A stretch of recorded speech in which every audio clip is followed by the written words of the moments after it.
دادی جی ابھی آپ آرام کریں، میں آپ کے لیے سب کچھ ٹھیک کر دوں گا۔ دادی خاموشی سے سر ہلا گئیں اور حیدر دھیرے سے کمرے سے نکل آیا۔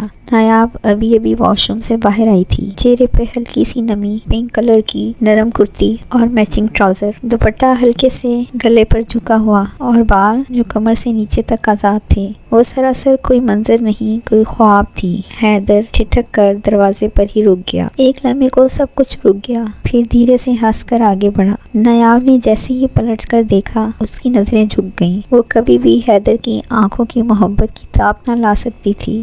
حیدر نے دھیرے سے نایاب کے ہاتھ پکڑے اور اس کے ماتھے پر بوسہ دیا اور اپنی پیشانی نایاب کی پیشانی کے ساتھ جوڑ کے کھڑا ہو گیا۔ کئی پل، کئی لمحے سکون اور محبت کے گزر گئے۔ دونوں کو خبر ہی نہ تھی کہ میں نے اس دن کا نہ جانے کتنا انتظار کیا ہے نایاب، کہ تم اس طرح چلتے پھرتے میرے کمرے میں نظر آؤ۔ میں اس لمحے کو بیان نہیں کر سکتا کہ تمہیں اپنی نظروں کے سامنے اپنے کمرے میں دیکھ کر میں کس حد تک سکون میں ہوں۔ وہ لمس جس میں وعدے بھی تھے، دعا بھی اور سکون بھی۔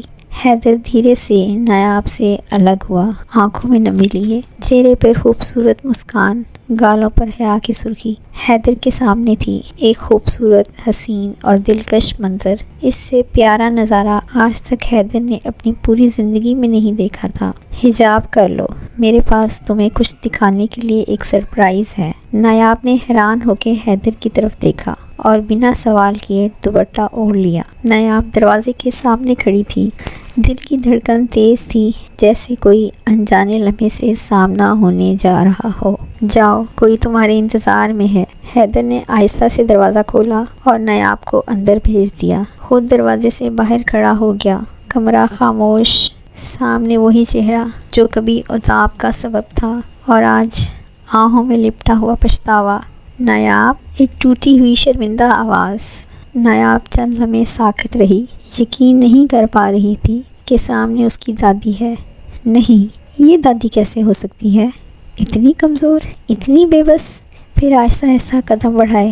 یہ ایک لفظ دادی جان کے لیے زندگی کی سانس بن گیا۔ وہ گھٹنوں کے بل زمین پر گر گئیں۔ بیٹا، مجھے معاف کر دو، مجھے معاف کر دو۔ میں اندھی ہو گئی تھی، میں نے تمہارا یقین نہیں کیا، میں نے تم پر ظلم کیا۔ تمہارے ماں باپ کے بعد مجھے تمہارا سہارا بننا تھا، لیکن میں تو ظالم بن گئی، اپنے بیٹے کی آخری نشانی ہی سنبھال نہ پائی۔ میں نے تمہیں شیطان کے رحم و کرم پر چھوڑ دیا۔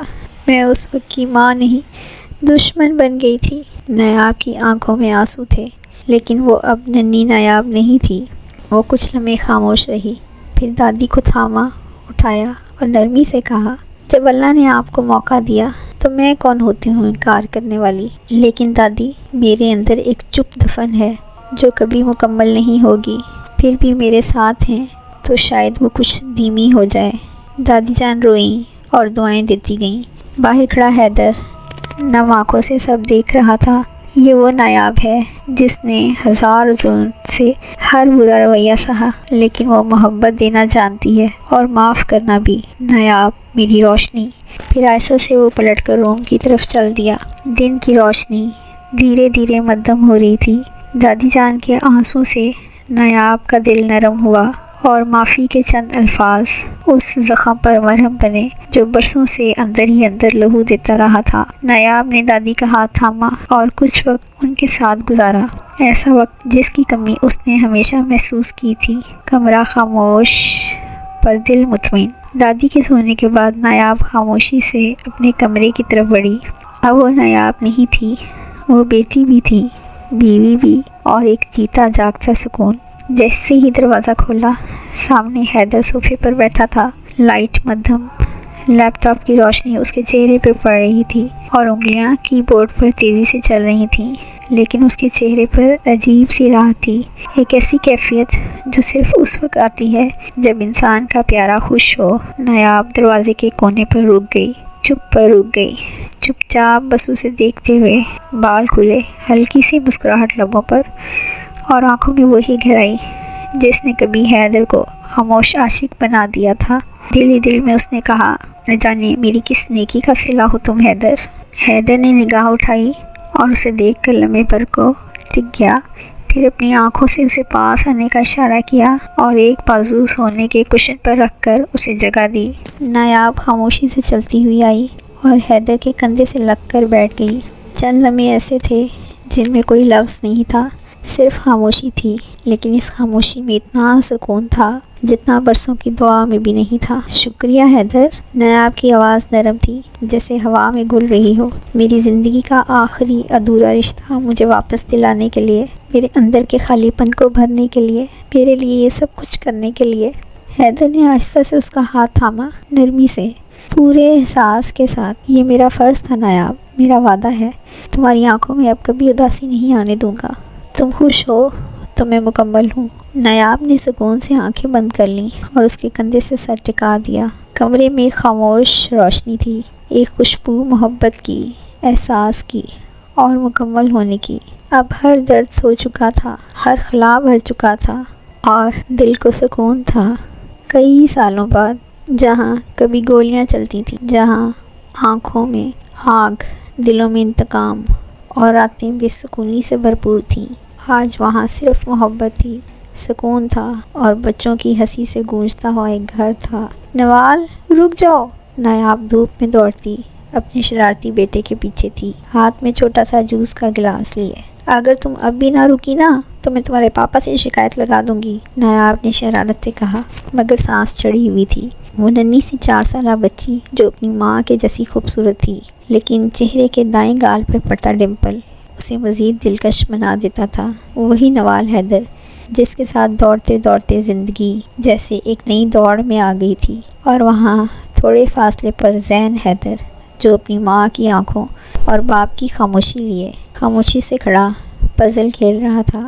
حیدر اور نایاب کے 2 جڑواں بچے تھے، ایک بیٹی اور ایک بیٹا۔ زین بالکل اپنے باپ جیسا تھا، کم گو، سنجیدہ، خوبصورت، لیکن اس نے آنکھیں اپنی ماں سے چرائی تھیں، سنہری۔ اور نوال بالکل اپنی ماں جیسی تھی، خوبصورت، گول مٹول، گوری، لیکن ایک چیز اسے مزید خوبصورت اور دلکش بناتی تھی، دائیں گال پہ پڑتا ڈمپل۔ جب وہ ہنستی تو گال پہ پڑتے ڈمپل سے اتنی حسین لگتی تھی کہ لوگوں کی نظر اس کے چہرے پر ٹھہر جاتی تھی۔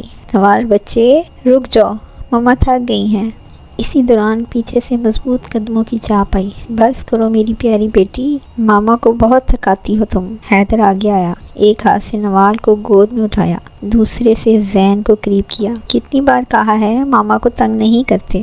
نوال نے معصوم شکل بنا کر کہا۔ پاپا، میں تو صرف ریس جیت رہی تھی۔ حیدر نے اس کی بات پر کہکہا لگایا اور دونوں کے سروں پر پیار سے بوسہ دیا، اور وہ دونوں کہکوں میں گم ہو گئے۔ نایاب ہنستی ہوئی حیدر کے پاس آئی اور آہستہ سے اس کے کندھے پر سر رکھ دیا۔ دیکھا، آپ کی بیٹی ہے نا، اسی لیے اتنا تنگ کرتی ہے حیدر۔ حیدر دھیرے سے ہنسا۔ اچھا، تو مطلب میں تنگ کرتا ہوں؟ ظالم لڑکی، کب کیا تنگ؟ اس بات پر نایاب کے چہرے پہ ہلکی سی مسکان آ گئی۔ حیدر نے مسکرا کر اس کا ہاتھ تھاما۔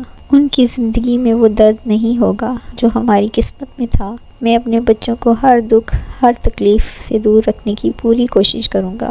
جن کے بچپن چھن جائیں، قدرت ان کے بچوں کے بچپن کو خوشی سے لکھ دیتی ہے۔ دور برآمدے میں دادی اماں چولہے میں بیٹھی تھیں اور مسکرا کر اپنے خاندان کو دیکھ رہی تھیں۔ جو عورت کبھی آنکھوں میں سختی رکھتی تھی، اب ان آنکھوں میں ممتا، شرمندگی کا کفارہ اور رب کا شکر تھا جس نے انہیں یہ دن دکھائے۔ حیدر اور نایاب جب مشن پہ ہوتے تھے تو دادی ہی دونوں بچوں کا خیال رکھتی تھی۔ نایاب اور حیدر کے پیار اور دیکھ بھال سے دادی پھر ایک دفعہ صحت مند ہو گئی تھی۔ بلال بھی اس دن آیا ہوا تھا۔ بلال کی 3 سال پہلے شادی ہوئی تھی اور اس کے ہاں ایک خوبصورت بیٹا تھا جو نوال کے ساتھ کھیلتا اور اسی کی طرح شرارتی تھا۔ پورے گھر میں ایک رونق تھی، ایک خوشبو تھی، ایک دعا تھی جو قبول ہو چکی تھی۔ اندھیری راتوں کے خواب جاگے، ٹوٹے دل اب سکون میں بھاگے۔ محبت، قربانی، فتح کا رنگ، آخر کار مکمل ہوا ہر سنگ۔ زندگی کبھی پھولوں کا بستر نہیں ہوتی اور نہ ہی ہر صبح سورج کی کرنوں سے روشن ہوتی ہے۔ کبھی کبھی وہ آزمائشوں کی ایک کہانی ہوتی ہے، صبر کی ایک کسوٹی اور درد کے سمندر میں بہتا ایک چھوٹا سا خواب۔